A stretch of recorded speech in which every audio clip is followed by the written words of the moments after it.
കേരളത്തിലെ സർക്കാർ ആശുപത്രികളിൽ ഇന്നലകളിൽ ഏതെങ്കിലും ഒരു ചെറിയ സംഭവം ഉണ്ടായാൽ അതിനെ ഊതിപ്പെരുപ്പിച്ച് വലിയ വാർത്തയാക്കി അവതരിപ്പിച്ചിരുന്ന മാധ്യമങ്ങൾ പോലും ഇന്ന് നിശബ്ദമായിട്ട് എരണമുള്ളവർക്ക് വേണ്ടി വാർത്ത മുക്കുന്ന ചില സംഭവവികാസങ്ങൾ ഉണ്ടാകുന്നുണ്ട്. ഇന്നിപ്പോ ഒരു സർക്കാർ മെഡിക്കൽ കോളേജിൽ നിന്ന് പുറത്തു വന്ന യുവതിയുടെ പ്രതികരണമാണ്. വീണ ജോർജ് ആയിരുന്നു ഇന്നത്തെ ആരോഗ്യമന്ത്രിയെങ്കിൽ ഈ പ്രതികരണം എന്തൊരാഘോഷമായനെ. നിങ്ങൾ കേൾക്കേണ്ടത് എങ്ങനെയാണ് നേരെ ചൊവ്വെ പ്രവർത്തിച്ചിരുന്ന ഒരു സിസ്റ്റം ഫെയിലിയറിലേക്ക് പോകുന്നത് എന്നതിന്റെ തെളിവ് ആ സ്ത്രീയുടെ പ്രതികരണത്തിലുണ്ട്. പക്ഷേ ഇന്നലകളിൽ ഒരു ചെറിയ സംഭവം ഉണ്ടായാൽ കാര്യക്ഷമമായി പ്രവർത്തിച്ചുകൊണ്ടിരിക്കുന്ന സംവിധാനങ്ങൾ മോശമാണെന്ന് വാർത്ത കൊടുത്ത് തകർത്തവർ ഇന്നിപ്പോ ഇതൊന്നും കാണുന്നില്ല, കേൾക്കുന്നില്ല. ഇൻഷുറൻസ് പേപ്പറിൽ അതിൽ സീലടിച്ചിട്ട് ക്യൂ നിന്ന് നമ്മൾ സീലടിക്കുന്നത്. അപ്പൊ അവര് തരുന്നത് നോട്ട് അവൈലബിൾ മിണ്ടത്തില്ല, എന്നിട്ടും ഇല്ലാന്ന് പറയത്തില്ല.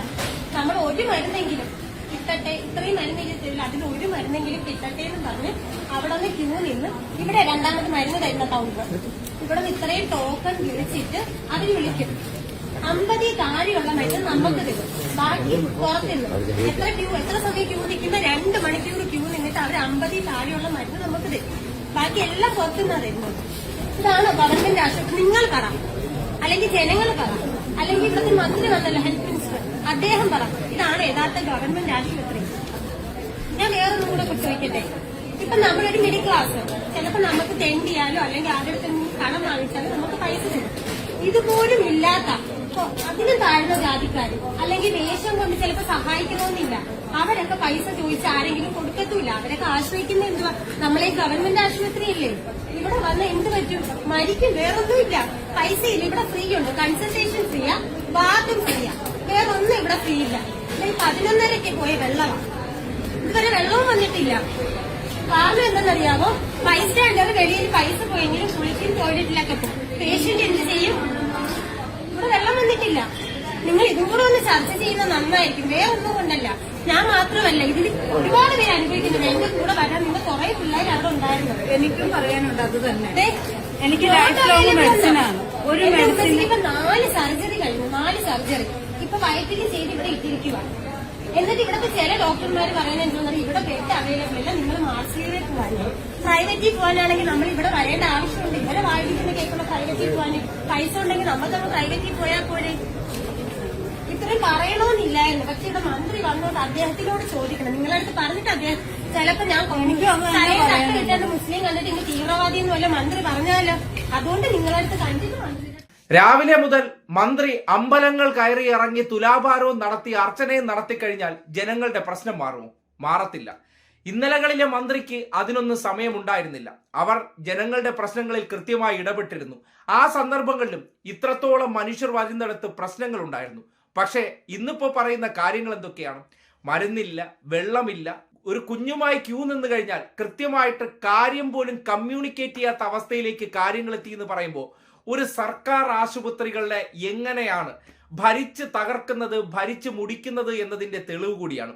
ഇതിപ്പോ സർക്കാർ മേഖലയെ തകർക്കാൻ വേണ്ടി കാണിക്കുന്ന പ്രതികരണമല്ല, ജനം മനസ്സിലാക്കേണ്ടിയിരുന്നതാണ്. അവർക്ക് ഒരുപാട് ചികിത്സാ സഹായങ്ങൾ കിട്ടിക്കൊണ്ടിരുന്ന ഒരു ആശുപത്രികൾ ഏറ്റവും മികച്ച രീതിയിൽ നടന്നു എന്നല്ല, എന്നിരുന്നാലും കുറ്റമറ്റ രീതിയിൽ അതിനെ നടപ്പാക്കാൻ വേണ്ടി കൃത്യമായി ഇടപെടൽ നടത്തിയിരുന്നു, അതിനുവേണ്ടിയുള്ള പ്രയത്നങ്ങൾ ഉണ്ടാക്കിയിരുന്നു. അന്ന് അധികാരത്തിലേക്ക് വരാൻ ഹർഷിനമാരെയും ചില ഹാരിസന്മാരെയൊക്കെ ഇവർ സ്പോൺസർ ചെയ്ത് ഇല്ലാത്തതുണ്ട് എന്ന് വരുത്തി തീർത്തുകൊണ്ട് നാട് നീളെ പ്രതിഷേധവും സമരവും ലൈവും ചർച്ചയൊക്കെ നടത്തിയതിനു ശേഷം എന്തുകൊണ്ട് ഇന്നിപ്പോ 2 മാസമാകുമ്പോൾ ഒരു സ്ത്രീയുടെ പരസ്യമായിട്ടുള്ള ഈ പ്രതികരണമൊക്കെ വാർത്തയാകാതെ പോകുന്നു എന്ന് നിങ്ങൾ ചിന്തിച്ചിട്ടുണ്ടോ? ഇന്നലകളിൽ പണം കൊടുത്ത് മാധ്യമങ്ങളെ കൊണ്ട് എങ്ങനെയാണ് ചെറിയ സംഭവത്തെ ഊതിപ്പെരുപ്പിച്ച് വലിയ സംഭവമാക്കി അവതരിപ്പിച്ചത്, ആ മേഖല മുഴുവൻ മോശമാണെന്ന് വരുത്തി തീർക്കാൻ പരിശ്രമിച്ചത് വീണ ജോർജ് എന്ന ഒരു സ്ത്രീ, ഒരു മുൻ മാധ്യമ പ്രവർത്തകയായിട്ടുള്ള ഒരു വ്യക്തിയോടുള്ള വ്യക്തി വിദ്വേഷമായിരുന്നെങ്കിൽ ഇന്നിപ്പോ കെടുകാര്യസ്ഥതയുടെ ഇടമായി മാറിക്കൊണ്ടിരിക്കുന്ന ഇടത്ത് വാർത്തകൾ കൊടുക്കാതെ സഹായിക്കുന്നത് ആർക്ക് വേണ്ടിയാണ്? അപ്പോ ഇവരുടെ താല്പര്യം എന്താണെന്ന് നാട്ടുകാർ മനസ്സിലാക്കേണ്ടതുണ്ട്. ഒരു സ്ത്രീ ഇത്രയും വലിയ രോഷാകുലയായി പ്രതികരിക്കുന്ന സന്ദർഭത്തിൽ ഇന്നലകളിൽ ഹർഷിനയ്ക്ക് വേണ്ടി നീതി ഉറപ്പിക്കാൻ വേണ്ടി നടന്നവരൊന്നും ഇത് കാണുന്നില്ല. മീഡിയ വൺ ഉൾപ്പെടെയുള്ളവർ പ്രത്യേക മത താല്പര്യത്തിന്റെ അടിസ്ഥാനത്തിലായിരുന്നല്ലോ ഹർഷിനമാരെയൊക്കെ അന്ന് നീതി ഉറപ്പിക്കാൻ നടന്നത്. എന്തുകൊണ്ടായിരിക്കും? ഈ പറയുന്ന സ്ത്രീക്ക് മീഡിയ വൺ നീതി ഉറപ്പുമായി എത്താത്തത്?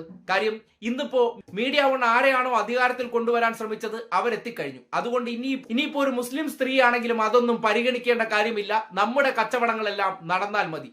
അതുകൊണ്ടാണ് ഇന്നലകളിൽ ഉണ്ടാക്കിയതും ഇന്ന് സ്വാഭാവികമായി ഉണ്ടാകുന്ന പ്രശ്നങ്ങളെല്ലാം വാർത്ത എന്ന പേരിൽ പുറത്തു വരാതെ ചവിട്ടിത്താഴ്ത്തുകയും അത്തരം കെടുകാര്യസ്ഥതയെല്ലാം ജനം അനുഭവിച്ചോട്ടെ എന്ന മനോഭാവത്തിലേക്ക് എത്തിയതിന് പിന്നിലെ രാഷ്ട്രീയം ജനം മനസ്സിലാക്കേണ്ടതുണ്ട്. തകർന്നടിഞ്ഞു കിടന്ന മേഖലയെ കുറ്റമറ്റ രീതിയിലേക്ക് പ്രവർത്തിക്കുന്ന ഒരു സാഹചര്യത്തിലേക്ക് 10 വർഷം കൊണ്ട് ചെന്ന് എത്തിച്ചു. അത് പരിപൂർണമായില്ല. ആ പരിപൂർണമാക്കാനുള്ള കഠിന പരിശ്രമത്തിലായിരുന്നു. അതിനിടയ്ക്ക് ഇല്ലാത്തതും പൊല്ലാത്തതുമെല്ലാം പെരുപ്പിച്ച് കാണിച്ച് അവർ അധികാരത്തിൽ വന്നതിന് ശേഷം എങ്ങനെയാണ് മരുന്നില്ല വെള്ളമില്ലാത്ത അവസ്ഥയിലേക്ക് സർക്കാർ ആശുപത്രികളെ തകർത്തുകൊണ്ട് ഈ നാട്ടിലെ കോർപ്പറേറ്റ് ആശുപത്രികളിലേക്ക് ജനങ്ങളെ എത്തിക്കാൻ വേണ്ടിയുള്ള പരിശ്രമം നടക്കുന്നത് എങ്ങനെയെന്ന് നാട് മനസ്സിലാക്കണം.